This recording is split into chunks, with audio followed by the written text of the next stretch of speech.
Pertamina menurunkan harga BBM jenis Pertamax dari Rp13.900 per liter menjadi Rp12.800. Penurunan BBM non-subsidi ini sesuai arahan Presiden Jokowi bersama 3 menteri, yaitu Menteri Keuangan Sri Mulyani Indrawati, Menteri ESDM Arifin Tasrif, dan Menteri BUMN Erick Thohir.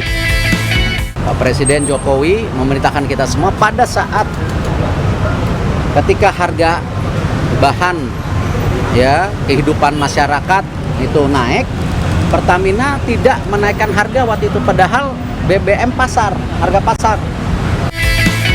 Pertamax atau RON 92 turun menjadi Rp12.800 per liter. Pertamax Turbo atau RON 98 turun menjadi Rp14.180 per liter. Dexlit turun menjadi Rp16.150 per liter. Dan Pertamina Dex turun menjadi Rp16.750 per liter.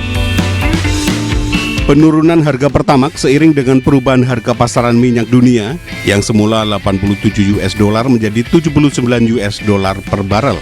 Kedepan, pemerintah juga berencana untuk mengumumkan harga Pertamax dan BBM non-subsidi setiap pekan.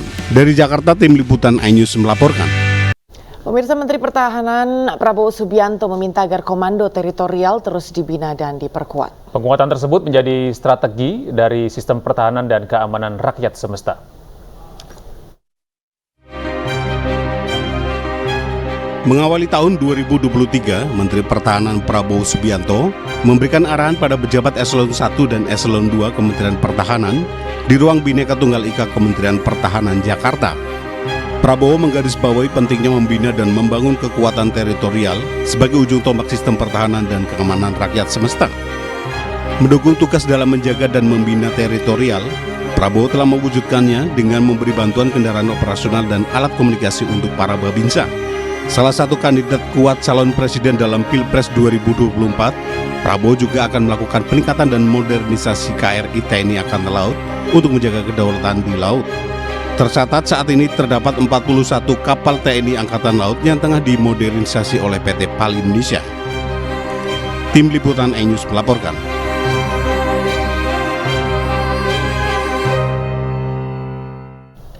Pemirsa, Ketua KPU Hasyim Asyari menjawab polemik wacana sistem pemilu tertutup. Hasyim mengatakan KPU menyampaikan ada uji materi di MK terkait sistem pemilu yang perlu dicermati oleh partai politik. Ya, Ketua KPU menegaskan pemirsa lembaganya tidak pada posisi menyetujui sistem pemilu mana yang akan digunakan. Dan berikut ini cuplikan wawancara dengan Ketua KPU RI. Kamis tanggal 29 Desember kemarin 2022, KPU itu membuat acara yang namanya catatan akhir tahun 2022. Ada judicial review atau uji materi undang-undang pemilu juga yang diajukan sejumlah pihak berkaitan dengan sistem pemilu yang sekarang ini undang-undang pemilu nomor 7 2017 adalah proporsional daftar calon terbuka. Nah, sedang diuji di MK. Yang namanya uji di MK itu kemungkinannya cuma dua, Mas. Ditolak atau diterima, sehingga dengan begituan ada kemungkinan diterima.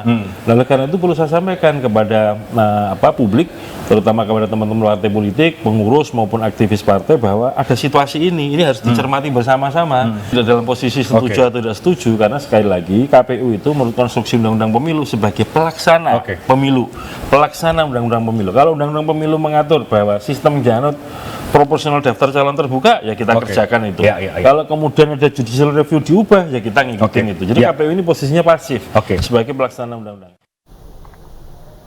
Ya, sementara itu tak lolos sebagai partai peserta pemilu 2024, Partai Berkarya mengajukan gugatan kepada Komisi Pemilihan Umum KPU di Pengadilan Tata Usaha Negara Jakarta Timur.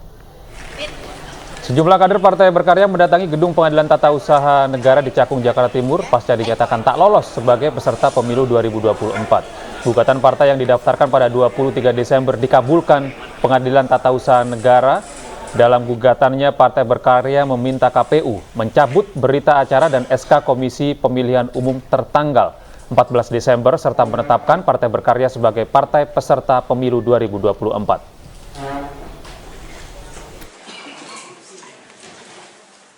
Ditetapkan sebagai peserta partai politik di dalam pemilu yang akan datang. Dan gini, kita ini kan bukan partai baru. Kita partai yang udah ikut dalam pemilu 2019. Kita memiliki hampir 3 juta pemilih. Dan tentu persiapan pendaftaran, persiapan verifikasi, itu udah jauh-jauh hari kita siapkan. Menteri Keuangan Sri Mulyani menepis berita tentang pengenaan pajak 5% bagi penerima gaji 5 juta rupiah. Sri Mulyani menegaskan pekerja dengan gaji 5 juta rupiah tidak ada perubahan aturan pajak.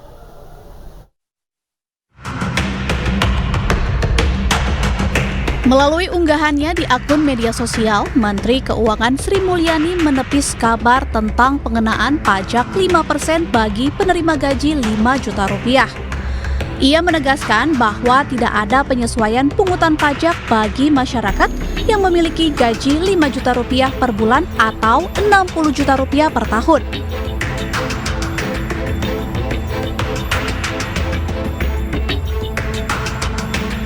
Sri Mulyani menjelaskan bagi masyarakat dengan penghasilan 5 juta rupiah per bulan yang berstatus belum menikah, maka besaran pajak yang dikenakan Rp300.000 per tahun.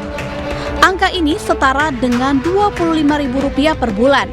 Artinya pajaknya 0,5% bukan 5%. Namun bagi masyarakat dengan pendapatan 5 juta rupiah per bulan yang sudah menikah, memiliki istri dan tanggungan 1 anak, bahkan tidak dikenakan pungutan pajak. Alasan pentingnya kita membayar pajak untuk mewujudkan asas keadilan sosial bagi seluruh rakyat Indonesia, yang nantinya akan kembali digunakan sebagai sarana untuk mensejahterakan rakyat.